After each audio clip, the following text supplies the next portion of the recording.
Assalomu alaykum, hurmatli kanalimiz obunachilari. Navbatdagi bochka tandirimiz tayyor bo'ldi, xudo xolasa.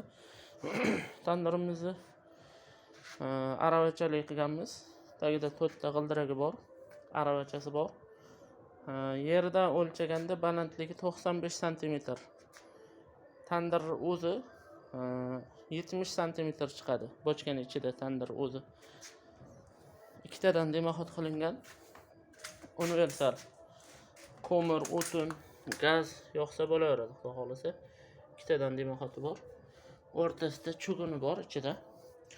Qizdirib qo'yilgan holatda tandirimiz 1 sutka yoqib o'tirilmaydi, borishi bilan ishlatilaveradi, xudo xolasa. Pishirib qo'yganmiz, tayyor qilib, inshaalloh. Somsa, non yopsa bo'ladi. Go'sht ham pishirsa bo'ladi, universal holatda, xudo xolasa. Bo'ylarini o'sha go'sht pishirishga moslab balandroq qilganmiz. Tandirimizga kafolat beramiz, inshaalloh kesa chiqarmaydi, otvormaydi. Chiroyli qilib pishirib, qizdirib qo'yganmiz. Kimga shunaqa tandirlar kerak bo'lsa, xudo xolasa bemalol murojaat qilaverasizlar. Inshaalloh dunyo bo'ylab yetkazib beraveramiz kelishilgan holatda.